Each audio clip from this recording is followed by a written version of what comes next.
Vamos abrir nossa Bíblia em Efésios, capítulo 2, versos de 1 a 8.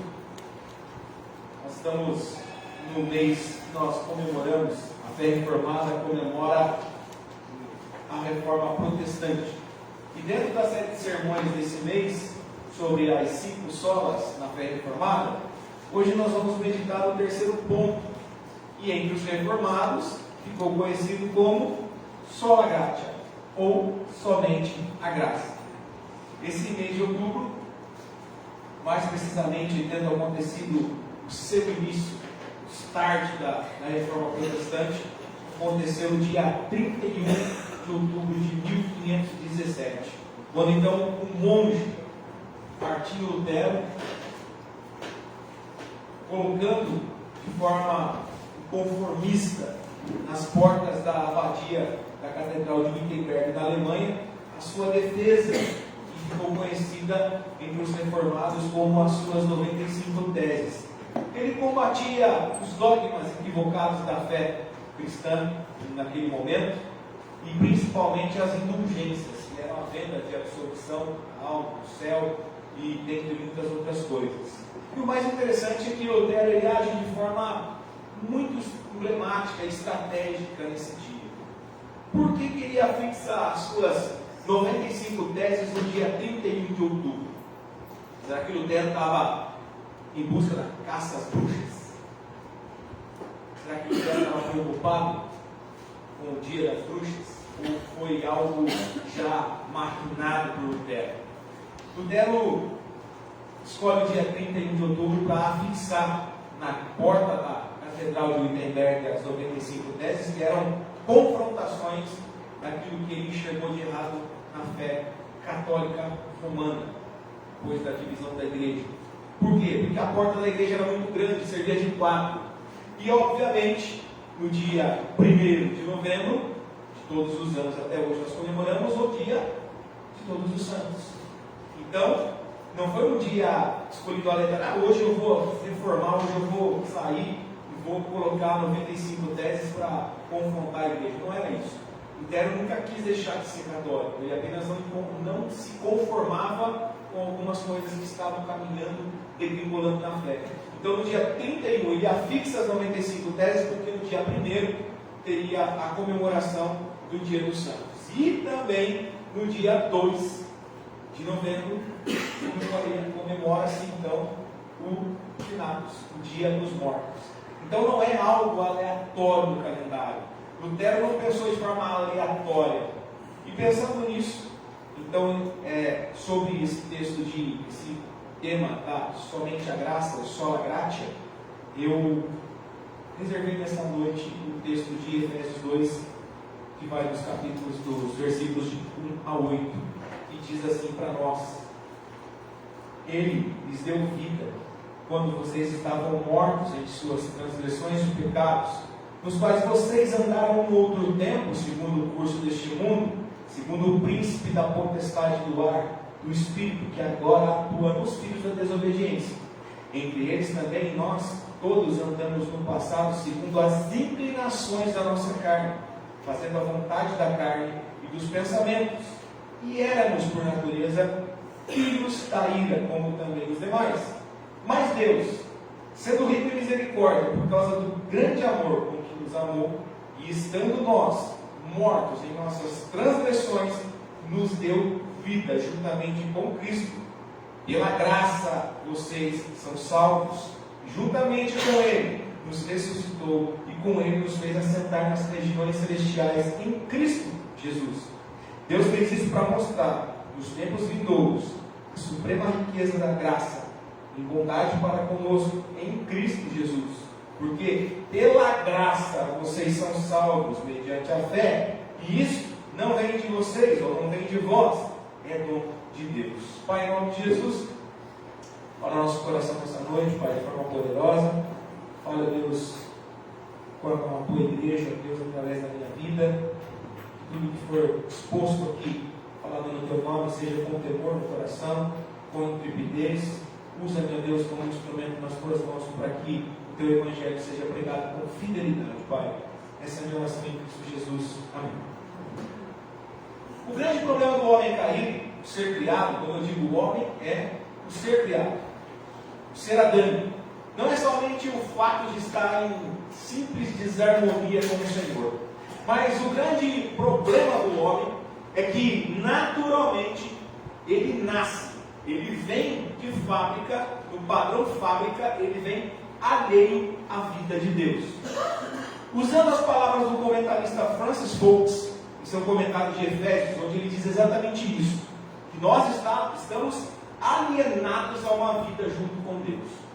Todo ser humano, ele nasce contrário às suas paixões, às suas inclinações. Aquilo que ele deseja é contrário, é fora a lei de Deus. Nós nascemos pirracentos por natureza. Nós somos assim. Mas isso não nos exime da nossa responsabilidade. Porque, como eu disse pela manhã, todos que têm um encontro verdadeiro com o Senhor Jesus, aquele que Jesus encontra e acha graça em salvá-lo, nunca mais sai da presença de Jesus como entrou. Sai transformado. Então, portanto, essa síndrome de Gabriela que o mundo tem de dizer assim, eu sou mesmo assim, eu sou assim, é uma obra demoníaca. Eu sinto lhe te informar. Mas, voltando para cá, obviamente isso acontece por conta do pecado original. E quando nós tratamos da nossa natureza decaída, quando nós colocamos luz no foco da nossa condição decaída, é necessário, por vezes, voltarmos lá ao jardim, ao Éden, onde tudo começou. Por quê? Porque isso serve para nós nos rememorar, refrescar nossa memória curta de quem nós somos e de quem Deus é. Primeiramente, o apóstolo Paulo, aqui no seu texto, ele nos ajuda nessa tarefa em muitas de suas epístolas. O apóstolo Paulo foi um grande teólogo, um grande pastor teólogo.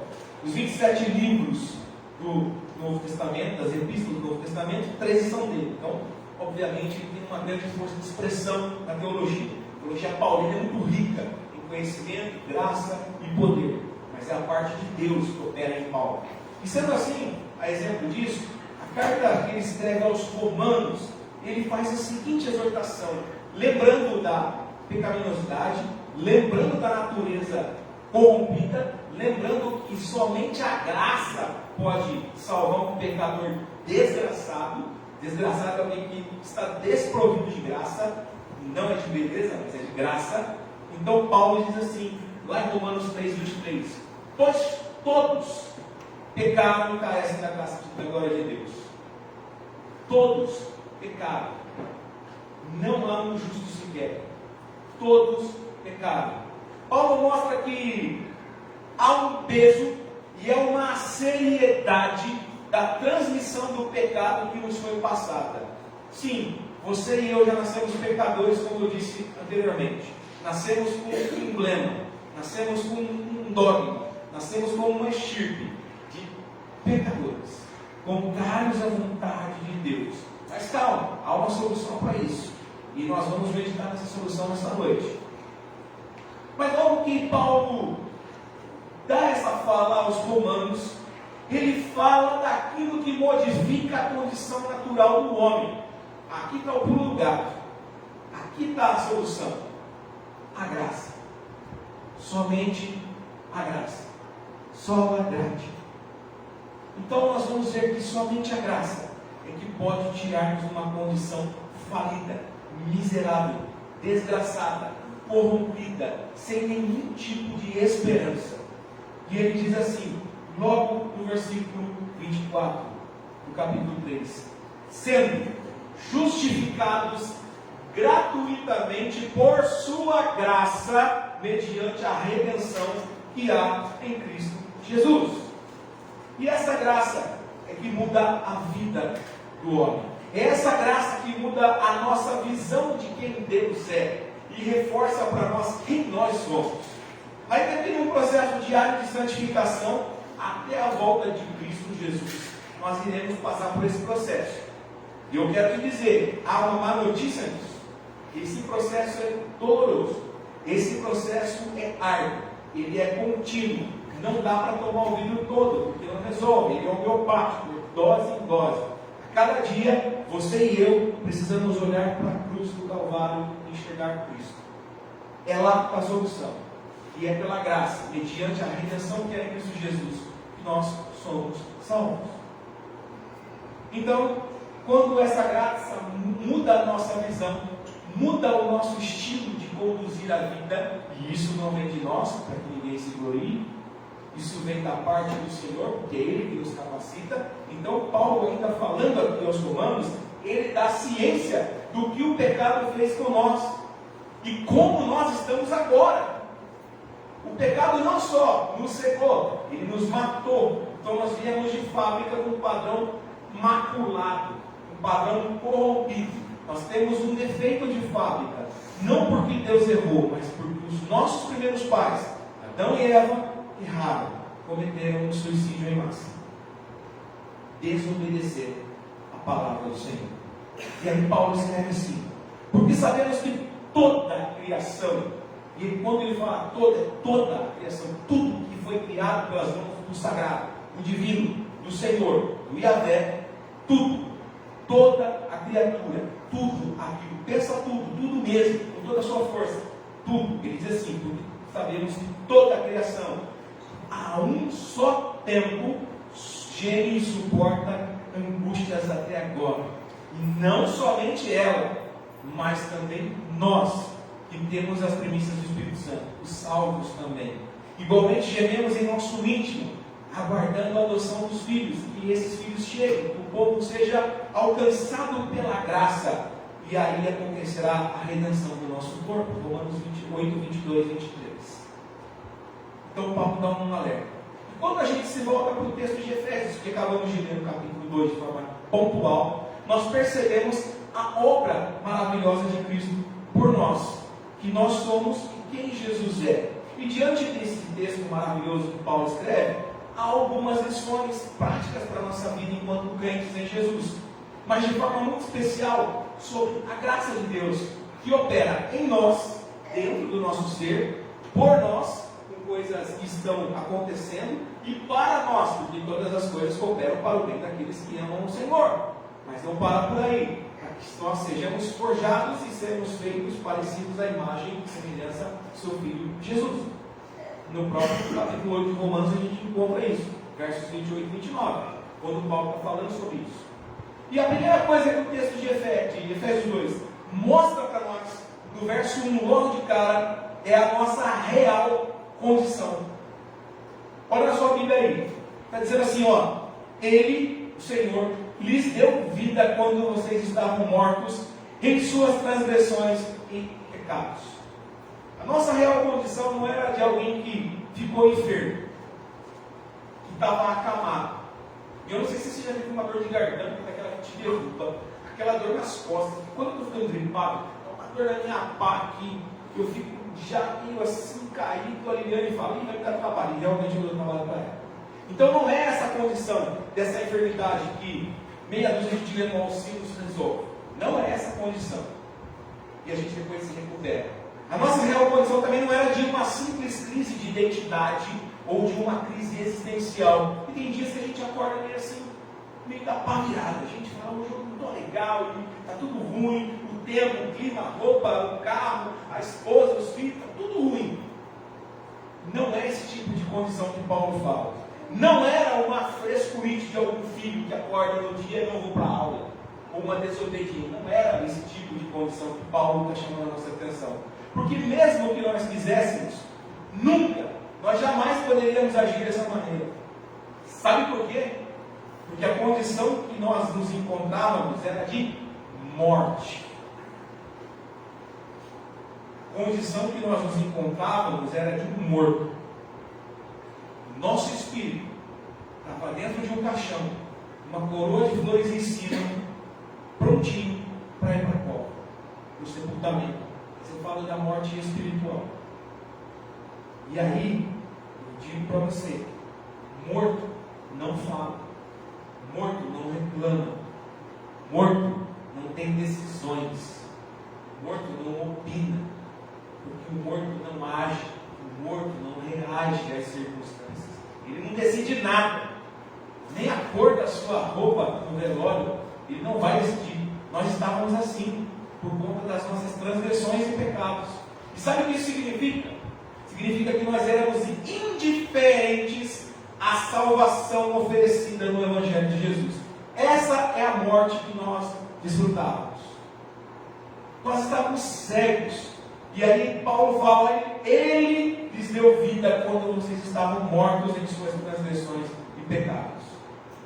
E aí, para trazer mais dinâmica no texto e causar mais impacto no nosso coração pecaminoso, Paulo vai mais além, ele cutuca mais a nossa ferida e nos dizer até quando, em que período que nós estávamos mortos e com quem que nós éramos, ou melhor dizendo, por quem que nós éramos guiados. Repara o verso 2, nos quais vocês andaram em outro tempo, um tempo anterior a esse, que Cristo os encontrou, segundo o curso desse mundo, segundo o príncipe da potestade do ar, o espírito que agora atua nos filhos da desobediência. Sabe como você e eu entrávamos nesse outro tempo? Sendo guiados pelo diabo, nas astúcias de Satanás. Paulo também diz que foi num outro tempo, que nós não sabemos com exatidão, mas a gente pode afirmar que era um tempo anterior ao qual Cristo achou graça em nos salvar, em nos encontrar e tirar a nossa condição de morte. E agora, Paulo então escreve se referindo a pecadores que são redimidos através do sangue precioso de Jesus Cristo, derramado na cruz do Calvário.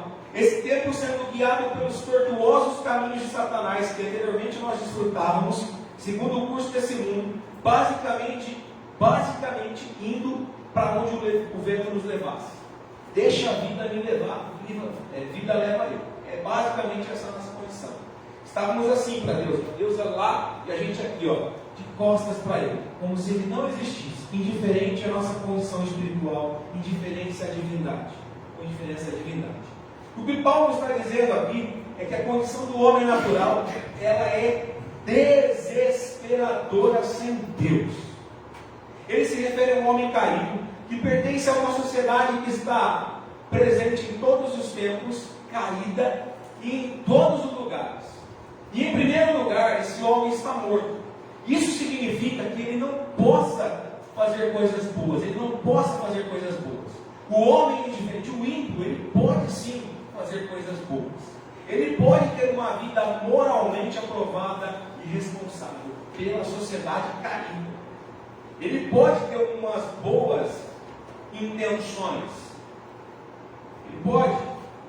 Mas a ênfase de Paulo é sobre uma morte espiritual, um caráter que não foi lapidado, que não foi moldado, não foi achegado ao Senhor, portanto não sofreu nenhum processo de mudança. É um caráter que ainda está morto. E quando a gente olha para isso, antes do real encontro de Cristo, que mostra a sua graça, o homem está vivo apenas para seduções do pecado. Antes de Cristo, a nossa vida só tem sentido se for para pecar. É ou não é? A gente tem vontade. Moralmente a gente até tem vergonha, mas a gente tem algo que satisfaz o nosso coração. É algo que a gente está preso, está enraizado. Por quê? Porque faz parte da nossa natureza. E a gente só tem respostas positivas na nossa vida se for para pecar. Porque a gente precisa satisfazer as nossas paixões carnais. Porque é isso que o pecado faz. Ele vicia você. Você fica escravizado. Mas esse homem está morto para Deus. Porque pelas suas próprias forças, vontades, ele não tem nenhuma aptidão. Ele não está preparado para mudar toda essa questão. Ele não pode mudar por ele mesmo. Mas, olhando para esse texto, no segundo lugar, esse homem não tem deleite nem prazer no Senhor. Ele não é aquele que o salmista do Salmo 1 fala. Ele não tem a consciência de que é na lei de Deus que ele vai mudar a sua história. Ele não tem consciência de que a lei de Deus é perfeita e restaura a alma. Ele não tem ciência de que o Salmo 119 fala que lâmpada para os meus pés é a tua palavra e luz para os meus caminhos. Ele não tem essa ciência. Infelizmente, é assim que alguém que não foi alcançado pela maravilhosa graça de Deus, através de Jesus, se encontra. Ele está morto. Ele está acabado. ele está sepultado por conta do pecado que está agindo nele. Ele não teve a graça manifestada sobre a vida dele. E olhando para todo esse contexto de Efésios 2, há uma segunda mensagem que Paulo nos dá. Ele fala, primeiramente, da nossa real condição de morte. Ele nos alerta da nossa real condição de morte. Mas aí, chega nos versos 4 e 5, ele fala do caráter de Deus. O foco não é em nós, o foco é em Deus. Essa mensagem passa de ser de humanista para agora uma mensagem teocêntrica, porque ela faz sentido. E aí ele joga o holofote para o Senhor. E ele fala, olha, verso 4, mas Deus, a condição de morte, mas Deus, sendo rico em misericórdia por causa do grande amor com que nos amou, verso 5, estando nós mortos em nossas transgressões, nos deu vida juntamente com Cristo. Pela graça, vocês são salvos. Aqui uma clara distinção sobre o caráter imaculado do Criador, que é cheio de amor, que nos salva de nós mesmos, e em contraposição a isso, fazendo uma diferenciação desses caráteres, o que Paulo está fazendo? Ele está mostrando que a nossa cruel condição é de uma morte espiritual que nos torna apáticos às coisas do Senhor. O apóstolo Paulo, então, ele faz um contraste daquilo que nós somos por natureza com aquilo que nós nos tornamos depois de sermos alcançados pela graça maravilhosa de Cristo Jesus em nós. E isso mostra a grande diferença entre a condição humana e a compaixão divina. Isso está muito ligado, isso está muito junto, está caminhando lado a lado. Mas é importante a gente ter essa distinção do caráter humano, da situação real e da condição divina, quem Deus é. E a primeira coisa que o verso 4 diz é que mas Deus, que é rico em misericórdia pelo Deus amor com que nos amou. Deus não só te amou, Deus não só me amou, Deus não só nos amou, mas Ele usa aqui um superlativo, com um imenso amor, com todo o seu amor. A prova real disso, a prova cabal disso, a prova que nós temos materializada nisso, é a morte de Cristo na cruz, para que nós tivéssemos vida e vida em abundância, saíssemos da condição de derrotados por conta do pecado hereditário de Adão e Eva, e nós voltamos ao jardim do Éden para nos lembrar disso, para que nós agora usufruíssemos das bênçãos espirituais e desfrutaremos disso na glória com Cristo, quando nós partirmos daqui para melhor, ou quando Cristo voltar ao nosso encontro. Isso é real, isso foi materializado na cruz do Calvário. E a prova que Deus deixou é que Ele é imenso no amor com que nos amou. Isso muda tudo para a gente, isso diz tudo para nós. Isso de bate e pronto nos informa que Deus naturalmente é amor, mas Deus naturalmente também é justiça. E esse amor grande e verdadeiro que há na essência e no caráter da divindade se transforma no quê? O amor dele é igual a graça e misericórdia. E isso muda a nossa condição. Então agora nós temos o sopro de vida. Passamos a ter vida. E ele no capítulo 5 reforça, no verso 5 do capítulo 2, reforça. Estando nós ainda mortos em nossas transgressões, nos deu vida juntamente com quem? Com Cristo.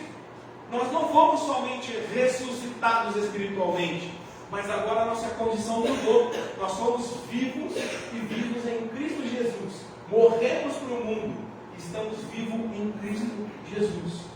O Senhor nos levantou de uma cova espiritual e de um pecado que nos matou, tinha também nos enterrado nela.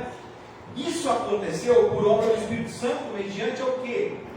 A maravilhosa graça com que Deus nos encontrou através da entrega de Jesus para a morte.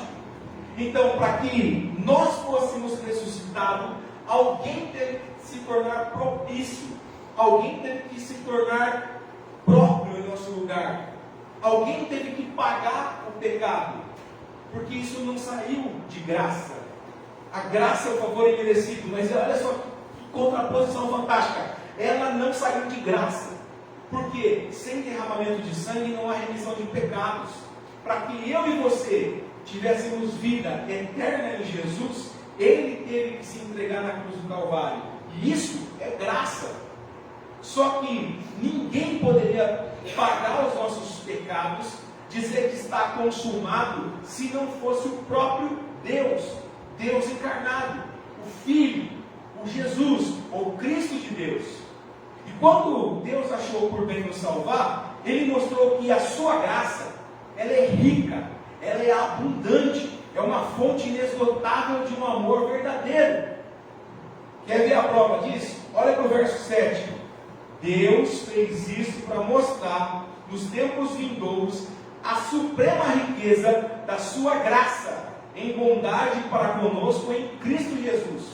Ele faz isso para mostrar que o imenso amor dele se faz matéria, se concretiza na morte de Jesus Cristo, para que nós usufruíssemos de vida eterna. Diante dessa afirmação que Paulo nos faz, nós percebemos que é pela graça de Deus que nós somos salvos. Portanto, Lutero entende isso ao ler as Escrituras. E ele fala: tem alguma coisa errada com os dogmas da igreja. Tem alguma coisa que não está batendo na conta. Tem alguma coisa nessa teologia que está fora das Escrituras. Então, olhando para a palavra de Deus, ele então olha e fala assim: puxa, não tem indulgência, não tem purgatório, não tem outro mediador. Quem salva é o Senhor. Como? Pela sua graça. Somente a graça. Entenda isso. É por graça. Nós caminhamos uma vida pela graça. Nós estamos debaixo da graça de Deus. A salvação é pela graça, e é pela graça de Deus operada em nós, em favor de muitos, não de todos, mas de muitos, a quem o Pai predeterminou, pré-ordenou antes da fundação do mundo. Qual é o nosso papel então? Como discípulos, nós falávamos na escola dominical pela manhã, é pregar o Evangelho, porque aqueles que o Pai achar graça no tempo oportuno, vai ser salvo e vai desfrutar de bênçãos celestiais, como eu e você. Isso é fato, isso é bíblico, isso está nas Escrituras, isso está a palavra de Deus afirmando. Não tem outro remédio, não tem outro meio para a salvação, a não ser a graça manifestada em Jesus por nós. E aí, Paulo mostra para nós a real condição, ele mostra o caráter de Deus, e ele mostra como a graça é aplicada nos que o Pai salvou. Como a graça é aplicada em nós. Versos 8 e 9. Porque pela graça vocês são salvos mediante a fé. E isso não vem de vocês, é dom de Deus. No verso 9 ele fala: não de obras, para que ninguém se glorie. Então esquece aquele papo de que o camarada é bom, porque obra não salva ninguém. A aplicação da graça acontece somente por meio da fé. Tão somente por meio da fé em Cristo Jesus. Não existe outro instrumento ou outro meio, senão a fé, para que a graça seja aplicada na vida do crente e a sua condição de morte seja anulada e ele passe a ter agora uma condição de vida eterna. O que Paulo está explicando aqui é que a fé que revela a graça em nossa vida não é qualquer tipo de fé, não é uma fé vazia, não é uma fé sem fundamento, mas é mediante a fé. Existe um meio para que fé é um instrumento para que nós desfrutemos da graça de Deus em Cristo Jesus. Em nossa cultura, o poeta contemporâneo da música popular brasileira, ele canta que anda com fé eu vou, que a fé não costuma falhar. É fato. Você já viu essa canção em algum momento da sua vida? Andar com fé eu vou, que a fé costuma falhar. Isso é simplesmente fé na fé. Isso não tem embasamento. Uma fé vazia. É uma fé em nós mesmos. É uma fé que nós depositamos naquilo que nós entendemos, por aquilo que nós somos instruídos na nossa família, no nosso seio materno. Essa fé é por aquilo que você aprendeu fazendo cursos na escola, se capacitando. É uma fé cultural, uma fé vazia, porque andar com fé ou com fé não costuma falhar. Isso não faz nenhum sentido, biblicamente. Teologicamente, isso não tem nada a ver com as Escrituras. Isso não faz nenhum sentido com a palavra de Deus. E aí, se você caminhar pela cultura brasileira, Herbert Viana, vocalista da banda Paralamas do Sucesso, já dizia em uma das suas canções: a arte é viver da fé, só não se sabe fé em quê. Ele não sabe que fé é essa. E em todo nosso tempo, em toda a nossa cultura, de geração em geração, pessoas precisam viver com fé. Pessoas precisam se apegar a algum tipo de ídolo que traga alguma falsa sensação para ela de que ela está salva.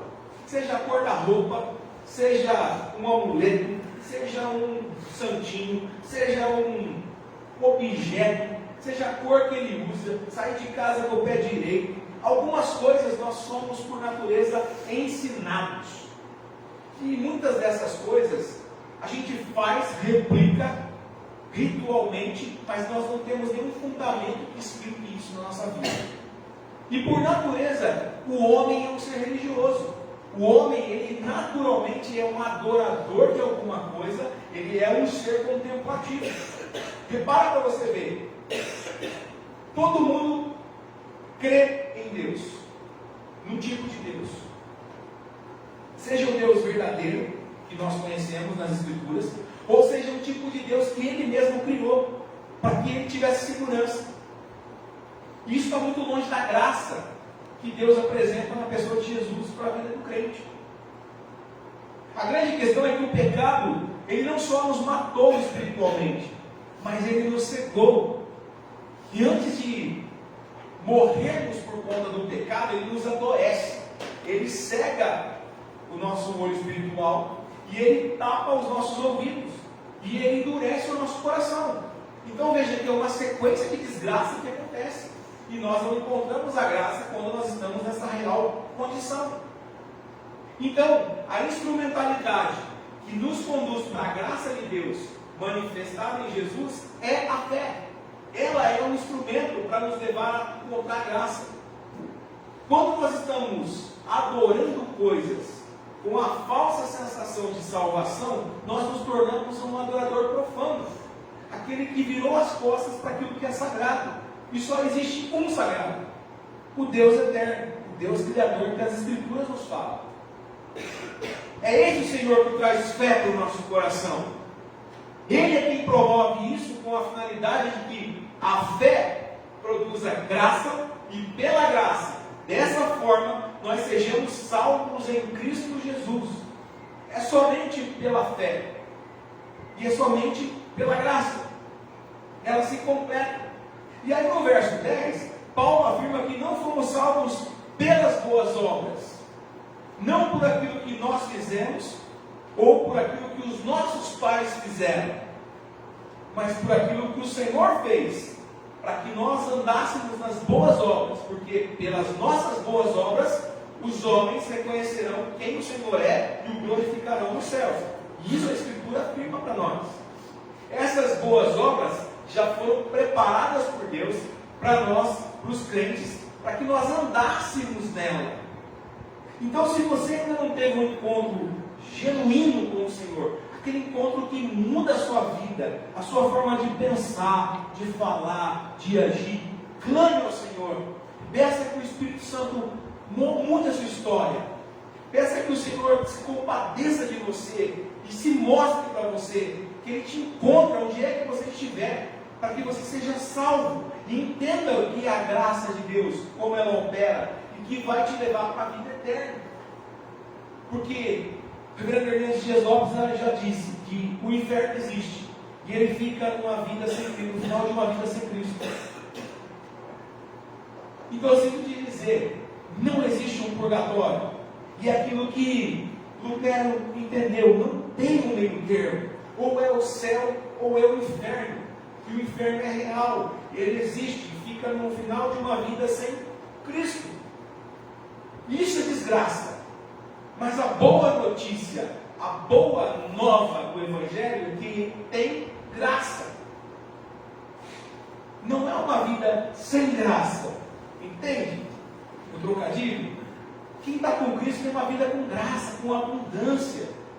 Não é do financeiro, não é do material, não é do palpável, mas é da riqueza espiritual.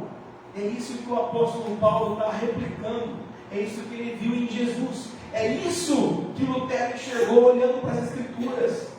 É isso que ele está nos falando. E essas boas obras, elas já foram preparadas pelo Senhor antes da fundação do mundo, para que eu e você gozássemos dela perpetuamente, aqui, já e na eternidade, na plenitude dos tempos. É a graça de Deus que torna um desgraçado e morto do pecado, cego espiritualmente, em alguém cheio de vida para adorar o Deus vivo e verdadeiro. Lutero, assim como Paulo, entendeu que a salvação ela não vem por obras, porque o merecimento não salva ninguém, ou por qualquer outro meio, mas ela é entregue mediante a fé no Filho de Deus, o próprio Jesus, o Cristo, que foi morto como um cordeiro, para que nós tivéssemos essa vida em abundância. Graça é ser achado em Cristo. Graça é ser salvo em Cristo das trevas do poder da escravidão do pecado.